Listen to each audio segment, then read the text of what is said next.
बिस्मिल्लाहिर्रहमानिर्रहीम। बोलते कालम के साथ मैं आमिर जहान। और कल मैंने आपको ख़बर दी थी कि अगर यूक्रेन ने ईरानी जहाज़ पर हमला किया है और इसमें एक ईरानी जो है सेलर जो है वो शहीद भी हुआ है और कुछ ज़ख्मी भी हुए हैं, तो इसका जवाब जो है कीव पे यानी यूक्रेन के दारुल हुकूमत में दिया जाएगा। लेकिन उसके बाद से बयानात जो हैं वो आना शुरू हो गए। आज भी जो ईरानी तर्जमान है इस्माइल बकाई, उन्होंने कहा कि इसके जवाब देने का हक़ हम महफूज रखते हैं। बात राक्षी का भी आ गया कि अगर हम पर हमला हुआ है तो इसका जवाब दे सकते हैं और इसका हम में ताकत भी है। जब ये उन्होंने लफ्ज़ इस्तेमाल किए तो मैंने सोचा कि कौन सा मिसाइल होगा जो उड़ेगा और उड़कर फिर वो कीव पर या यूक्रेन पर हमलावर हो सकता है। तो ये एक बड़ी दिलचस्प सूरत हाल है कि ईरान वाकई ही में ऐसे मिसाइल रखता है जो यूक्रेन तक पहुंच सकते हैं। वैसे तो उसके बारे में ये कहा जाता है कि उसने इंटरकॉन्टिनेंटल बैलिस्टिक मिसाइल भी बना रखे हैं और उसका तजर्बा भी कर रखा है। रशिया साइबेरिया के ऊपर से उसने वो मिसाइल जो थे वो फेंके थे।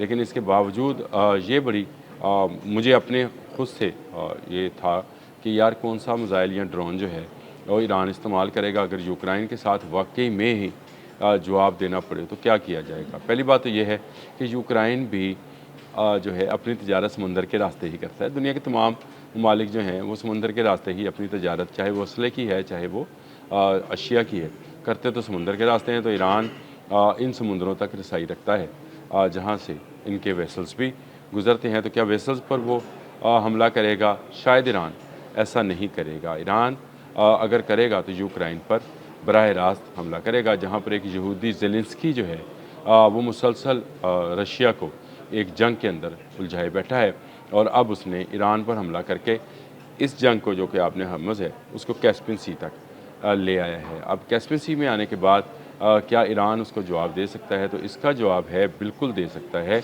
अपने ही इलाके से मिसाइल चलाकर वो कीव तक जो है और जनूबी जो यूक्रेन है वहाँ तक तबाही और बर्बादी फैला सकता है। जी हाँ, उसका हमशेर 4 जिसको खैबर शिकन भी कहते हैं वो इस काबिल है कि वो 3 साढ़े 3 हज़ार किलोमीटर का फासला 1500 केजी वॉरहेड के साथ तय कर सके और इतनी तेज़ी के साथ सॉलिड फ्यूल के साथ चलने वाला ये मिसाइल जो है इतनी तेज़ी के साथ हमलावर होगा कि फिर शायद उसके पास उसका कोई जवाब नहीं होगा, क्योंकि इसका जवाब तो इज़राइल और अमेरिका के पास भी नहीं है। वो उनको रोकने में, कुछ को रोकने में कामयाब होते हैं, बाकी अपने निशाने पर लगते हैं। और आपने देख लिया गल्फ़ के तमाम 13 ममालिक जो हैं बशमूल इज़राइल, वो तमाम ममालिक इस खैबर शिकन के हाथों जो हैं वो तबाह हुए हैं। अब इस हरमशेर 4 को जिसकी कैपेसिटी पहले 2 से 3 हज़ार किलोमीटर थी, उसको बढ़ाकर 4 हज़ार किलोमीटर किया गया ताकि यूरोप तक जो है इसकी मार को किया जाए। अब जो है अगर ईरान अपने जनूब से इस मिसाइल को फायर करता है हरमशेर 4 को, तो ये कीव तक जाएगा और जनूबी यूक्रेन में तमाम अहदाफ को निशाना बना सकता है। ईरान 2 रोज़ में, यानी इन 2 रोज़ में जिसमें यूक्रेन ने कैस्पियन सी के अंदर ईरानी वेसल्स पर हमला किया था, इन 2 रोज़ में इसी बात पर जो है ज़ोर दिया है कि जहाँ से हम पर हमला होगा वहाँ पर हम हमला करेंगे। रूस भी शायद यही चाहेगा, क्योंकि कीव से ज़ेलेंस्की यहूदी ने जो बयानात जारी किए हैं उनमें से एक बयान ये भी है कि रशिया मदद कर रहा है ईरान की सैटेलाइट के ज़रिए टारगेटिंग करने की और उसी की वजह से अमेरिका को नुकसान हुआ। यानी वो अमेरिका की हमदर्दी लेने के लिए रूस को भी इन्वॉल्व कर रहा है। फिर उसने कहा जिन वेसल्स पर उसने हमला किया उसमें रशियन असला जो था, यानी रशियन बारूद या जो भी उसमें मटीरियल था, चाहे वो मिसाइल्स थे या मिसाइल बनाने का सामान था, वो सारे का सारा वही था। कुछ खाने पीने की अशिया या अद्वियात या तजारती गुड्स वगैरह उसमें नहीं थी। ये इल्ज़ाम लगाने के साथ ही उसने ईरान को अपने सामने ला खड़ा किया है। एक तरफ वो रशिया के साथ जंग में इन्वॉल्व है, दूसरी तरफ वो ईरान को भी अब इस जंग में लाना चाहता है। तो आप ज़रा गौर कीजिए कि अगर ये जंग कैस्पियन सी तक जाती है तो फिर आपको आपने हमस जलता हुआ दिखता है, बाबुल मंदब में आग लगी हुई दिखती है और अब कैस्पियन सी में भी आग लगेगी। तो दुनिया के लिए तजारत के तमाम वो रास्ते जो हैं वो बंद हो जाएंगे और उसके बाद इस बंदिश की वजह से दुनिया का दम घुट जाएगा। दम घुटने से जो है इनकी तजारती सरगर्मियाँ जो हैं वो बहुत ही महदूद हो जाएंगी। महंगाई कहीं के कहीं चली जाएगी। ऑयल जो है वो मेरा ख़्याल है कान में डालने के लिए भी नहीं मिलेगा, गाड़ी में डालने वाला तो ऑयल जो है वो तो आप भूल जाएँ। वो पता नहीं किस नहज पे जाकर रुकेगा। लेकिन इस 2 रोज़ा जंग बंदी में तो खैर वो रुक गया है, वो जो ऊपर जा रहा था रुक गया, लेकिन जब से ही एक गोली चलेगी ये दोबारा से शूट अप कर जाएगा। ये इस तरह से धोखा देते रहे हैं। उस 40 रोज़ा जंग में भी 1 दिन रोकी, 2 दिन रोकी और उसके बाद दोबारा से जंग को शुरू कर दिया। लेकिन अब के अगर कैस्पियन सी में भी शुरू होती है, रशिया को इसका बड़ा नुकसान है। रशिया, चीन और ईरान जो है इसी समुद्री रास्ते के ज़रिए तजारत के साथ बंधे हुए थे। इसी के ज़रिए सामान की कुछ आवाजावी जो थी, बहुत ज़्यादा नहीं लेकिन महंगे दामों ही सही, सामान की जो थी वो खपत की जा रही थी। लेकिन अब अगर ये भी रास्ता रुक गया तो आप समझ सकते हैं कि फिर जो रशियन जान अंगेज़ी है उसमें कितना इजाफा होगा।